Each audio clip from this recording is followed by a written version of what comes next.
Hi, ഇന്ന് നമ്മൾ നോക്കാൻ പോകുന്നത് ഒരു റിലേഷൻഷിപ്പ് റീഡിംഗ് ആണ്. ഇന്ന് നമ്മൾ നോക്കുന്നത് ഒരു ബ്രേക്കപ്പിലുള്ളവർക്ക് വേണ്ടി മാത്രമുള്ള ഒരു റീഡിംഗ് ആണ്.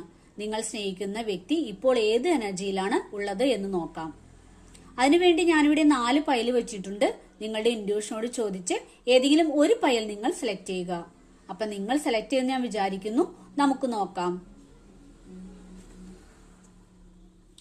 നിങ്ങൾ ആദ്യത്തെ പൈലാണ് സെലക്ട് ചെയ്തെങ്കിൽ നിങ്ങൾ ഒരു ബ്രേക്കപ്പിലാണെങ്കിൽ ഇപ്പോൾ ആ വ്യക്തി ഈ റിലേഷൻഷിപ്പ് എങ്ങനെ സ്റ്റേബിൾ ആയിട്ട് മുന്നോട്ട് കൊണ്ടുപോകാൻ കഴിയുമെന്നുള്ള ചിന്തയിലാണ് ഉള്ളത്. നിങ്ങളിലേക്ക് തിരിച്ചു വരുവാൻ അവർ ആഗ്രഹിക്കുന്നു. ഈ ഒരു റിലേഷൻഷിപ്പ് നന്നായിട്ട് മുന്നോട്ട് കൊണ്ടുപോകണമെന്ന് അവർ ആത്മാർത്ഥമായി ആഗ്രഹിക്കുന്നു. ഇനി നിങ്ങൾ രണ്ടാമത്തെ പൈലാണ് സെലക്ട് ചെയ്തെങ്കിൽ നിങ്ങൾക്കിടയിൽ ഒരു തേർഡ് പാർട്ടി ഉണ്ട്. ആ ഒരു തേർഡ് പാർട്ടിയുടെ കൺട്രോളിലാണ് നിങ്ങളുടെ വ്യക്തി ഇപ്പോൾ ഉള്ളത്.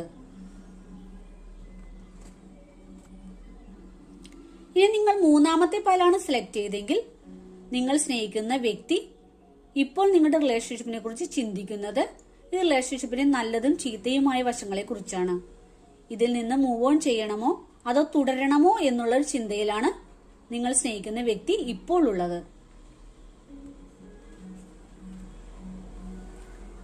ഇനി നിങ്ങൾ നാലാമത്തെ പൈലാണ് സെലക്ട് ചെയ്തെങ്കിൽ നിങ്ങൾ സ്നേഹിക്കുന്ന വ്യക്തി ഇപ്പോൾ നിങ്ങളിലേക്ക് വരണമെന്ന് ആഗ്രഹിക്കുന്നുണ്ട്. അതിനുവേണ്ടി എന്ത് ചെയ്യണമെന്നുള്ള ഒരു കൺഫ്യൂഷനിലാണ് ആ വ്യക്തി ഇപ്പോൾ ഉള്ളത്.